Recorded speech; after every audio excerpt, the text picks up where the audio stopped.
Hey, it's Hillary. Join me for a helpful and hopeful chat about mental health in our community. So grab a cup of coffee or tea. This is Wedgwood's Coffee Break Conversation. I am joined today for a coffee break by another one of Wedgewood's incredible therapists. Thanks for being here, Emily. Yes, thank you for having me. I'll let you introduce yourself a little bit. Okay. So my name's Emily Nykamp. I've been here at Wedgwood for 2 years now. I work at the Bama Counseling Center, and I do traditional outpatient therapy as well as getting trained in trauma-focused cognitive behavioral therapy, which is trauma therapy for children and teens. So in your work here at Wedgwood, now that you've kind of like found your path, what makes this work meaningful to you? Yeah, I think right now, definitely after being here for 2 years and getting like more experience like down under my belt, I think it's really just like the one-on-one interactions that I get with the clients each time. You know, every child, every teen, every adult that I see is vastly different. So it's just great kind of seeing like, you know, how people kind of, you know, deal with things and how people are able to build their resilience. I think I really enjoy the creative process of working, you know, even with adults, like especially with children and teens. I enjoy the creative process of helping them kind of figure out, yeah, what are ways that I can try to, you know, create more control in my life, encourage them that, you know, they can make a difference if they want to, right?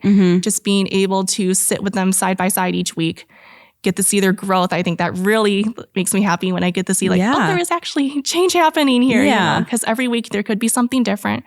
But when I look back on clients I've been working with for like a year and a half now, which is crazy, it's like, wow, like when I first met them, it's like, oh, okay, how are we going to do this? But then later on, it's just like, yeah, you guys are really doing a good job. Like, do you still need me? Like stuff like that. Oh, that's cool. So it's just great to kind of see that change in them and just kind of recognizing too for myself that I may not have complete control over like, you know, what's going on, but clearly I'm able to do something, just provide that listening tool, provide that validation, give them a positive, you know, experience or even interaction with an adult just to help them as best I can. Yeah, I love that. And I love that you describe it as a creative process.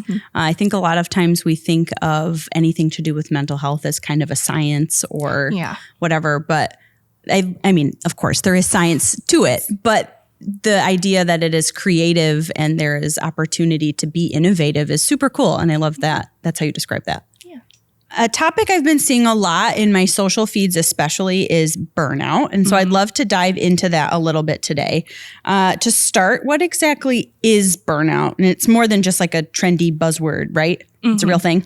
Definitely. Yeah, burnout is definitely something that's a little bit more popular lately. I've seen it in my social media feeds too.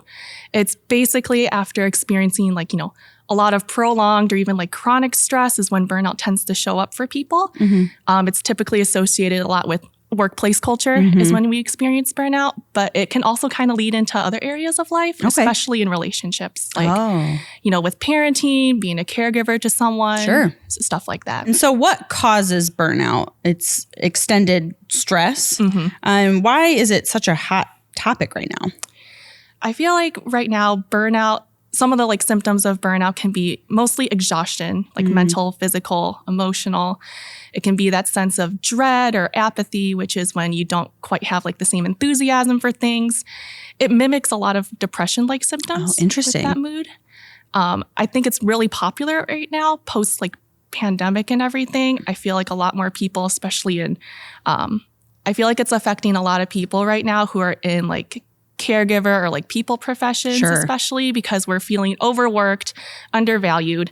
So I feel like a lot more people are starting to finally speak up about it, especially like, for example, like teachers or like healthcare workers, especially. I've noticed a lot more people bringing that up. Yeah. So how do we recognize burnout in ourselves or in loved ones? Yeah, that's a good question. So for like recognizing it within yourself, you know, all of us have like stressful days, right? Sometimes it goes on for a while.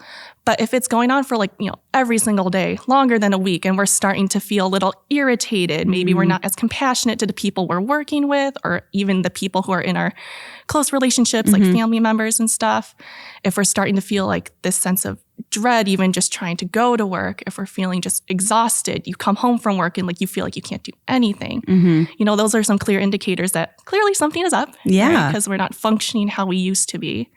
So I think that's a good indicator. And then for looking into your loved ones and stuff, you know, for just burnout or like really any mental health diagnoses, if you're recognizing that your loved one is not quite acting maybe how their baseline is, or you're just noticing some shifts in maybe the way they talk, maybe a more negative mindset, maybe they're a little bit more avoidant or isolating. Those are some clear indicators as well for stress is starting to build up. Okay. Once we recognize it, what do we do? Is it too late to do something about it? I wouldn't say it's never too late to do anything about it. I think once you do recognize it, that's like the first step, essentially, whether it's yourself or someone points it out to you. I think that's a very important thing when dealing with any mental health, right? It's just being able to recognize this is happening. So going from there, if you already have, a go-to set of coping skills, if you have certain social supports, you can rely on for stuff like that, that's when you should start reaching out and doing things like that.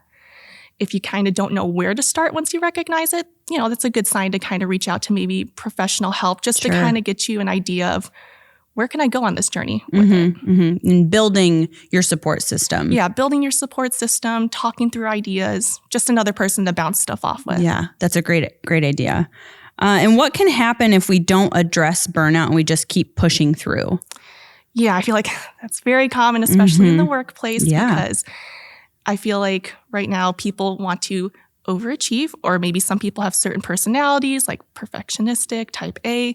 So, it's kind of almost normalized in our society to kind of keep pushing through and keep going through. Like we should feel burnt out because that means we are productive. Yeah. But if that does keep going, it's not going to do well in the long run physically, right? Because stress definitely affects our physical self. And then, just being able to keep up with productivity, that's going to certainly affect it.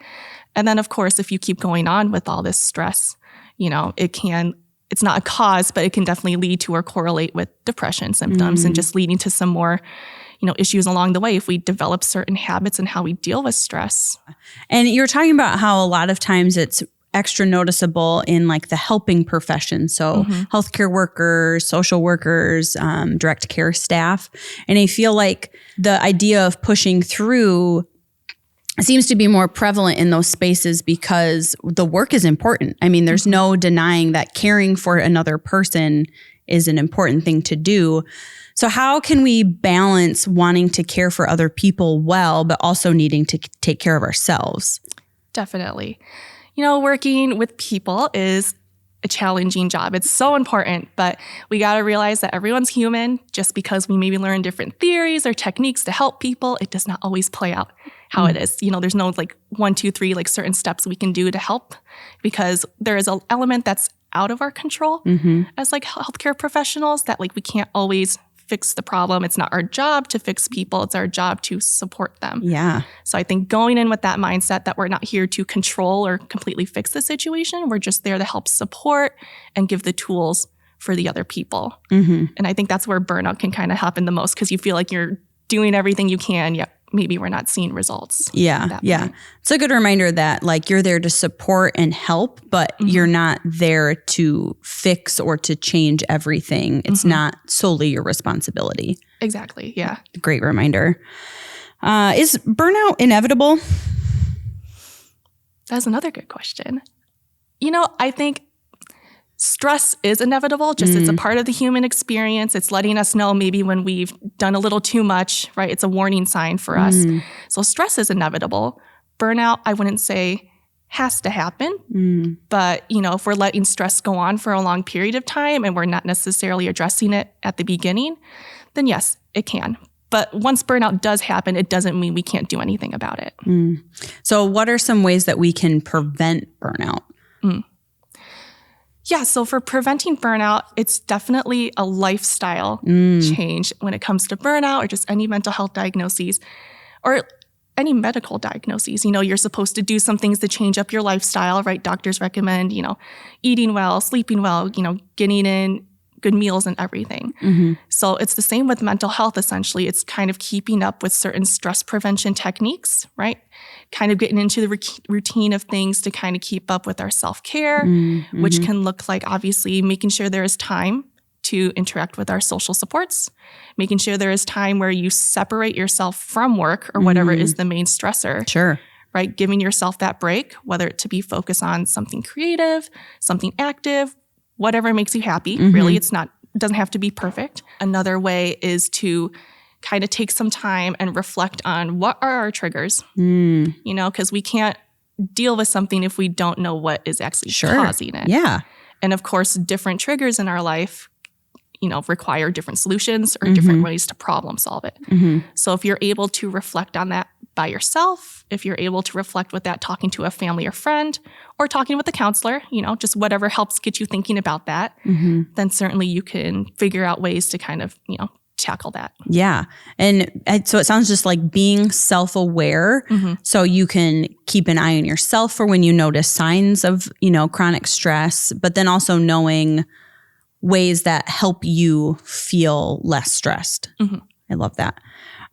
Since burnout is oftentimes work-related, what things can employers and organizations do to support employees' emotional well-being?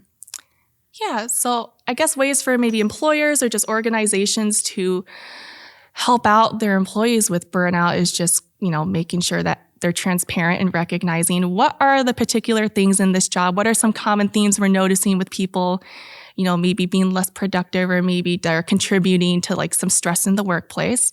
I think it's good to maybe identify what are some common triggers that can lead to that. You know, if we're working in a helping profession, you know, recognizing that, yeah, working with people, something's going to be out of our control. So that's going to be a common trigger, right? Or maybe for some staff, if they feel like they don't have anyone to talk to, then that's certainly a trigger. So that's something to then increase some sort of supervision or more team meetings, kind of increasing more conversation between each other. Another thing is to, try to break the normalization of like, you have to like break your back in order to show that you're putting in the hard effort. You know, for a lot of people at work, they have to feel like they're constantly lacking sleep or like, you know, they're constantly like, you know, taking on too many tasks at once. You know, outside of work, I've heard plenty of conversations with like friends and stuff, you know, just like normalizing or just kind of laughing about like, I have so much to do, or like, I'm constantly doing this. I feel like I don't have enough time for this or that. It's like a normal conversation that people are having lately. It's just normalizing us keeping pushing to kind of get through our work. Yeah, no, you're totally right. I mean, that's a conversation I have with a lot of my friends too, talking about how full our schedules are. We need to find ways to stop wearing like the hustle culture, like a badge of honor. It's really like, you know, like taking a break should be the thing we should be bragging about. Exactly. Yeah. I also like that how you're talking about how employers can support their staff. What it sounded like to me is just listening to their organizations and their teams and understanding what they need to feel supported. I think that's a great reminder that talking to people and listening to one another is a great way to support not only yourself, but the people around you. Yeah. And, you know, to go off of that, I think another thing that employers can do as well to support their employees is that, you know, boundary setting is another huge thing that you can do with burnout. So I think when employees kind of recognize what their boundaries need to be in the workplace setting, that employers can listen to that and understand like they're not trying to get out of work. They're not trying to do less than everyone else, but this is how we're going to keep our culture going to be sustainable rather than everyone kind of burning out at once. Right. Yeah. You know, kind of cliche, but it feels really relevant still, is that you can't pour from an empty cup. So it's important to let people refuel in whatever way works for them so they can continue to be productive, happy, healthy humans. I feel like a lot of the tips I see for burnout on social media especially are more like quick fixes, like in the moment. If you're feeling stressed, here are things that you can do. But what are some more long-term strategies that we can use to build resilience against burnout? Yeah, so a lot of social media things, like I've seen my fair share too on like Instagram. They're all very, very nice and very beautiful how they propose those. I think there are a lot of good ideas to help increase like, you know, awareness of maybe like give people the idea of like certain coping skills that you can use. And we have to remind people too that coping skills aren't necessarily just like the only thing you use like just for in the moment. Sure. You know, coping skills really also to, you know, self-care, really also to other long-term things that you should be doing, right? To kind of help prevent, you know, certain burnout and stress. So for like more long-term things to kind of think about is, I think most important is identifying who your social circle is. Okay. People are important to people. We need people to help us. Sure. And I know that's not the case for everyone to have, you know, a lot of people in their life to support them socially. But if talking with a healthcare professional helps to get you connected to other things or help increase your confidence in reaching out, that's certainly, utilizing a social support there. So having the people that you can go to talk about maybe some deeper things, to just be able to name it and like get it out, just be validated. Sure. Another long-term thing for stress prevention is obviously just keeping up with your physical health. So, the typical things that doctors tell you, which is keeping up with a good diet, making sure you're getting enough exercise and movement, all right? Because it doesn't help if we aren't able to, it's kind of like, I think it's kinetic energy or something, something that stays in motion, in motion stays in motion. Yeah. Right? But if we're not getting ourselves to move or initiate anything, then it can be a little harder to figure out that change for ourselves. Yeah. You talked about earlier, it's a lifestyle change. So thinking long term, it's more than just in the moment, I'm going to use this coping skill, but finding a lifestyle that promotes your healthy well-being. Yeah. And then for coping skills too, like the best time to practice a coping skill is actually when we're calm and not dealing with anything. Yeah. So really thinking about utilizing your coping skills just on a daily or weekly basis, even if we're not necessarily stressed, so that in the moment, it's kind of like working out, like you build up those muscles and it becomes more muscle memory rather than feeling like a challenge, like, oh, I have to do my deep breathing again. Or like, oh, I have to go do this. Yeah. That's a great reminder that to practice it, so when you need it, you know how to use it. Exactly. I love that. As a mental health professional, how do you hope to see the conversation and perceptions on burnout and emotional wellness shift? I would like to see maybe like the conversation around just like work hustle culture kind of shift. Like it's a great way to encourage people, to keep working and to kind of be productive and stuff. But I think that needs to shift into like some more like healthy boundary setting, like while you're at work, like obviously take on what you can, but don't feel the need, like you have to like overachieve. You have to constantly put this pressure on yourself to feel like you're part of the work culture. I think another thing I would like to see change with just the conversation around burnout is having people recognize that it's okay that we get stressed out. Yeah. And just because we get to a point where it feels like everything's kind of falling apart doesn't mean we can't do anything about it. Because when people think burnout is kind of like the last stage before everything goes downhill. Yeah. But recognizing that stress is there to let us know that something is up, to let us know that we are about to maybe, experience something that might be difficult. And just because we reach burnout doesn't mean we can't necessarily, get ahead of that next time. Right? We can keep building our resilience. We can keep trying to respond as best as we can with it. And yeah. The way you phrase that reminds me of a graphic I've seen online with like the battery at full and green, and then like in the middle, like half full and kind of yellow, and then red and only like one bar left. And it says, address burnout here at the middle one instead of here at the low end one. And I think the way you talk about stress kind of explains that too. Like when you notice stress, that's the time to do something about it before you get totally empty. And I love thinking about stress as a warning symbol instead of like a bad emotion. Yeah. It's a super interesting way to think about it. So thank you for sharing that. What would you say your top 3 tips are for maintaining mental health and emotional well-being and preventing burnout? Yeah. So one thing that I've like looked at when like, just reading through ways to kind of like help explain to like clients and stuff is like the 3R approach, which is recognizing, responding, and then building resilience, essentially. So for recognizing, that's really taking the time to obviously reflect on what is triggering us. What does our stress feel like? Because everyone experiences stress differently. Some people can maybe push through a little bit more than others, but recognizing what are the warning signs. Am I feeling more tired than usual? Am I feeling more irritated than usual? Like, am I not able to do anything that I like to do usually after work? Stuff like that. Yeah. Because you have to, recognize it, be aware it's there before we start talking about the problem solving. Yeah. And then respond, that's usually the time when we try to reverse whatever the stress has been doing to us, So that's when we decide to use a coping skill. That's when we decide to talk with a family or friend.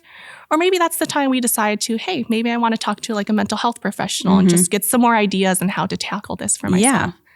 And then for the third one, for resilience, building that, the point of dealing with stress is not to avoid it in the future, because it's going to happen. It happens to us. It's normal. It's okay. But building resilience is basically figuring out how we're going to respond to it. It's building our confidence in responding to it, maybe helping us dealing with the after effects of stress a little less, stuff like that. So that looks like the lifestyle long-term changes that we make in our life, making sure we're scheduling adequate time to talk with people outside of our making sure we're talking to our social supports, making sure we're keeping up with our self-care, whether that be, finding ways to stay active, engaging in creativity, stuff like that. Yeah, I love that. And I always love a good alliteration. So 3 R's, that'll be easy to remember. That is such great advice. Thank you so much for taking the time for this coffee break with me today and chatting about emotional wellness because it's so important. Thank you.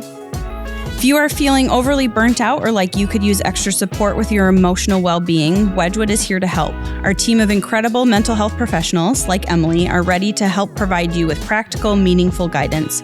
Head to wedgewood.org or check out the links in the episode description to get connected. Stay hopeful, stay helpful, and let's have another coffee break soon.